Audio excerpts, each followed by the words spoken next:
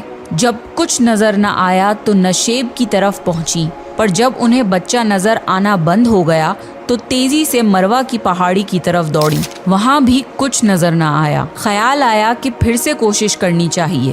اس طرح انہوں نے صفا اور مروہ کے درمیان 7 چکر لگائے۔ اللہ کو ہاجرہ علیہ السلام کی یہ ادا بہت پسند آئی اور اللہ نے ہاجرہ علیہ السلام کی اس سنت کو برقرار رکھنے کے لیے اسے حج کا حصہ بنا دیا۔ یہی وجہ ہے کہ مسلمان حج اور عمرے کے وقت صفا اور مروہ کے درمیان صحیح کرتے ہیں۔ جب وہ آخری مرتبہ مروہ پر پہنچی تب انہیں ایک آواز سنائی دی جو اسماعیل علیہ السلام کے قریب سے آ رہی تھی۔ وہ جلدی سے اپنے بچے کے پاس پہنچی تو دیکھا کہ اسماعیل علیہ السلام کے قدموں کے نیچے سے پانی پھوٹ رہا ہے۔ اللہ نے جبرائیل علیہ السلام کو ہاجرہ علیہ السلام کی مدد کے لیے بھیجا تھا۔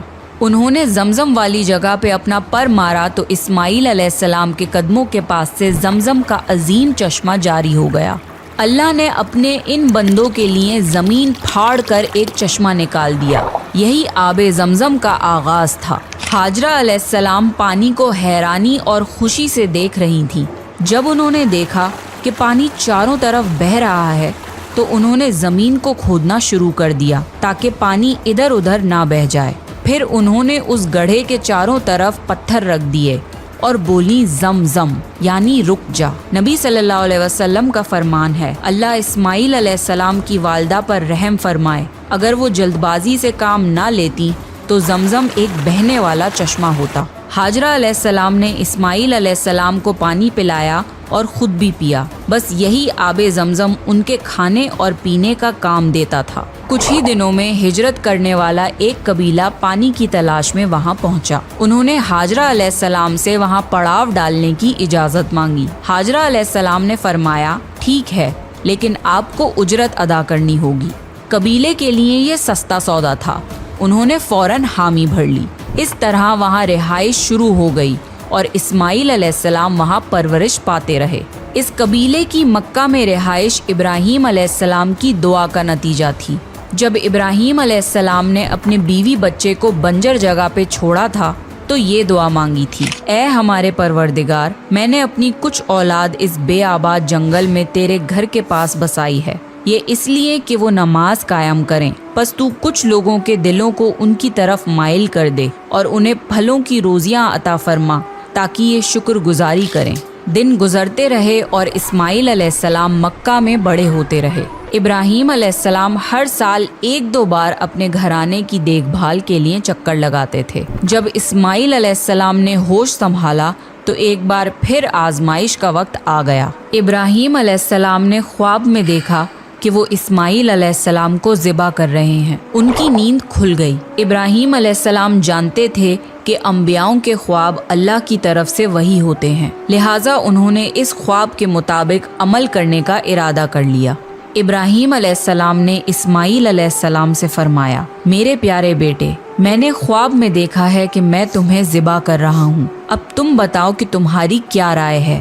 اسماعیل علیہ السلام نے فرمایا، اے ابا جان، آپ کو جو حکم ملا ہے اس کو کر گزریے، انشاءاللہ آپ مجھے صبر کرنے والوں میں پائیں گے۔ باپ بیٹے دونوں اللہ کا حکم پورا کرنے کے لیے پیش ہو گئے۔ اسماعیل علیہ السلام نے اپنے والد سے فرمایا، جب آپ مجھے ذبح کرنے لگیں تو میری پیشانی زمین پر رکھ دیے گا تاکہ آپ کو میرا چہرہ نہ نظر آئے اور کہیں آپ کے ہاتھ رک نہ جائیں۔ ابراہیم علیہ السلام نے ایسا ہی کیا اور آنکھوں پر پٹی باندھ لی۔ اب انہوں نے چھری پکڑ کر گردن پر چلا دی، لیکن چھری نے گردن نہ کاٹی۔ ابراہیم علیہ السلام نے زور لگایا تو انہیں ایک دمبے کی آواز آئی۔ ابراہیم علیہ السلام نے حیران ہو کر پٹی کھولی تو دیکھا ایک دمبا کٹا ہوا ہے اور اسماعیل علیہ السلام دور کھڑے مسکرا رہے ہیں۔ اللہ نے ابراہیم علیہ السلام کو آزمایا اور ابراہیم علیہ السلام اللہ کے ایک حکم پہ اپنے اکلوتے بیٹے کو قربان کرنے کے لیے راضی ہو گئے، وہ بھی وہ بیٹا جو انہیں 86 سال کی عمر میں پوری زندگی بے اولاد رہنے کے بعد ملا تھا۔ اللہ ظالم بادشاہ نہیں، اللہ نے ابراہیم علیہ السلام سے ان کے بیٹے کو نہیں چھینا، بلکہ جبرائیل علیہ السلام کو بھیج کے اسماعیل علیہ السلام کی جگہ جنت کا ایک خوبصورت دمبا قربان کر دیا۔ اس کے بعد سے اللہ نے دنیا بھر میں ابراہیم علیہ السلام کی اس سنت کو زندہ رکھا، اور آج بھی دنیا بھر میں مسلمان حج کے موقع پر قربانی کرتے ہیں تاکہ اللہ کی راہ میں ابراہیم علیہ السلام کی طرح قربانی کرنے کا جذبہ پیدا ہو۔ ایک اکلوتے بیٹے کی قربانی کے لیے تیار ہو جانے کے صلے میں اور سارہ علیہ السلام کی عظمت اور نیکی کے بدلے اللہ نے انہیں ایک اور بیٹے اسحاق علیہ السلام کی خوشخبری دی۔ ابراہیم علیہ السلام تب 120 سال کے تھے اور سارہ علیہ السلام 90 سال کی تھیں۔ دونوں پر بڑھاپا طاری ہو چکا تھا۔ اللہ نے یہ خبر سنانے کے لیے فرشتے بھیجے۔ فرشتوں نے ابراہیم علیہ السلام کو سلام کیا اور بیٹے اسحاق علیہ السلام کی خوشخبری دی۔ یہ سن کر سارہ علیہ السلام بہت حیران ہوئی، کہنے لگی، کیا میں بچہ جنوں گی؟ حالانکہ میں بانجھ ہوں اور میرے خاوند بوڑھے ہو چکے ہیں، یہ تو حیرت کی بات ہے۔ اس پر فرشتوں نے کہا، اللہ کے فیصلے پر تعجب نہ کیجیے، یہ تو اللہ کی آپ پر رحمت ہے، بے شک وہ قابل تعریف ہے۔ ابراہیم علیہ السلام اسماعیل علیہ السلام سے ملنے مکہ آتے رہتے تھے۔ ایک مرتبہ انہوں نے فرمایا، اے میرے بیٹے، اللہ تعالیٰ نے مجھے حکم دیا ہے کہ اس مقام پر اللہ کا گھر تعمیر کرنا ہوگا۔ اسماعیل علیہ السلام نے فرمایا، میں حاضر ہوں۔ پھر ابراہیم علیہ السلام اور اسماعیل علیہ السلام نے مل کے کعبہ کی تعمیر کی۔ جب وہ بیت اللہ کی بنیادوں کو بلند کر رہے تھے تو دعا مانگ رہے تھے کہ اے ہمارے رب، ہماری محنتوں کو قبول فرما، تو دعا کو سننے والا جاننے والا ہے، اور ہمیں اپنا فرما بردار بنا، ہماری اولاد میں سے بھی ایک فرما بردار گروہ بنا اور ہمیں عبادت کا طریقہ سکھا اور ہم پر رجوع فرما، کیونکہ تو ہی توبہ قبول کرنے والا اور رحم فرمانے والا ہے۔ اے ہمارے رب، ان پر انہی لوگوں میں سے ایک رسول بھیج جو ان پر تیری آیت کی تلاوت کریں اور تیری کتاب اور حکمت سکھائیں اور انہیں پاک کریں۔ یقیناً تو غالب اور حکمت والا ہے۔ تعمیر کے وقت اللہ نے جنت سے ایک پتھر بھیجا تھا جس کا نام حجر اسود تھا۔ یہ پتھر نہایت سفید تھا۔ اب یہ پتھر لوگوں کے گناہوں کی وجہ سے کالا ہو گیا ہے۔ تعمیر کے وقت ابراہیم علیہ السلام ایک پتھر پر کھڑے ہوئے۔ وہ ننگے پیر تھے۔ اسی وقت پتھر پگھل گیا اور پتھر پر ان کے پیروں کے نشانات آ گئے۔ اسی پتھر کو آج مقام ابراہیم کہا جاتا ہے اور آج بھی لوگ اسے دیکھ سکتے ہیں۔ اس طرح کعبہ تعمیر ہوا۔ اللہ نے ابراہیم علیہ السلام کو حکم دیا کہ لوگوں میں حج کا اعلان کرو۔ اس پر ابراہیم علیہ السلام نے فرمایا، اے اللہ، میری آواز بھلا کس کس تک پہنچے گی؟ اللہ نے جواب دیا، آپ کے ذمے آواز لگانا ہے، پہنچانا ہمارا کام ہے۔ پھر ابراہیم علیہ السلام عرفات کے پہاڑ پہ چڑھے اور آواز لگائی، لوگوں، بیت الحرم کا حج کرو۔ اس کی برکت سے اللہ نے بیت الحرم کی محبت لوگوں کے دلوں میں ڈال دی، جس کی وجہ سے آج تک ہر کوئی حج اور عمرہ کی خواہش رکھتا ہے اور ہزاروں لوگ ہر سال بیت اللہ کا حج کرنے کے لیے آتے ہیں۔ ابراہیم علیہ السلام نے 175 سال کی عمر میں وفات پائی۔ ابراہیم علیہ السلام پر بہت آزمائشیں آئیں، پر ہر معاملے میں ابراہیم علیہ السلام اللہ کے وفادار رہے۔ اس لیے اللہ نے ابراہیم علیہ السلام کو خلیل الرحمن کے لقب سے نوازا، یعنی اللہ کا دوست۔ تو یہ تھا ابراہیم علیہ السلام کا بہترین واقعہ۔ اگر آپ کو پروفٹ سیریز میں انٹرسٹ ہے تو پلیز میرے چینل کو سبسکرائب کر لیجئے۔ آپ کو یہ ویڈیو سیریز کیسی لگ رہی ہے پلیز کامنٹ کر کے ضرور بتائیے، اور مجھے نیکسٹ کون سے پروفٹ پہ ویڈیو بنانی چاہیے وہ بھی سجیسٹ کریے۔ And I see you next time. This is me Rimsha Sultan signing off. اگر آپ سب نے اس واقعے کو پورے دھیان سے سنا ہوگا نا تو کہیں نہ کہیں آپ کا بھی ایمان تازہ ہو گیا ہوگا۔ مطلب بہت زیادہ امیزنگ ویڈیو تھا، بہت ہی اچھا واقعہ تھا، اور کتنی خوبصورتی کے ساتھ انہوں نے اس واقعے کو جو ہے پورے طریقے سے بیان کر دیا ہے کہ ان کے آگے میرے الفاظ نہیں آ رہے کہ میں ان کی تعریف میں کیا پیش کروں۔ اللہ جو ہے کس طریقے سے اپنے بندوں پر رحمت برساتا ہے، وہ آج اللہ کی رحمتی والی یہ ویڈیو تھی۔ مطلب ہم لوگ جتنے بھی یہ واقعے میں جتنا بھی ہم لوگوں نے اس واقعے کو سنا ہے، اس کے اندر سے یہی سمجھ میں آئی کہ اللہ کتنا رحمت برسانے والا ہے اپنے بندوں پر، اپنے پیارے بندوں پر۔ تو یہ چیز بہت ہی اچھی لگی اس واقعے میں۔ تو بہرحال پھر ملتے ہیں ایک نئی ویڈیو ریئیکشن میں، اور بہت بہت شکر گزار ہے ہم رمشا سلطان جی کی اس سیریز سے۔ میں بہت زیادہ خوش ہوں اور بہت زیادہ مطلب اچھا لگا مجھے ان کا یہ واقعہ، اسپیشلی جتنا بھی واقعہ میں نے اب تک سنا تھا رمشا جی کا، ان میں سے سب سے فیوریٹ واقعہ جو ہے میرا یہ بن چکا ہے۔ اور میں امید کرتی ہوں کہ آپ لوگوں نے اس واقعے کو پورا دیکھا ہوگا۔ تو اگر آپ لوگوں نے دیکھا ہے نا تو آپ کا ایمان جو ہے نا بالکل سے تازہ بن گیا ہوگا۔ اور پھر ملتے ہیں ایک نئی ویڈیو ریئیکشن میں، تب تک لیے اللہ حافظ، دعا میں ضرور یاد رکھیے گا۔ Bye bye.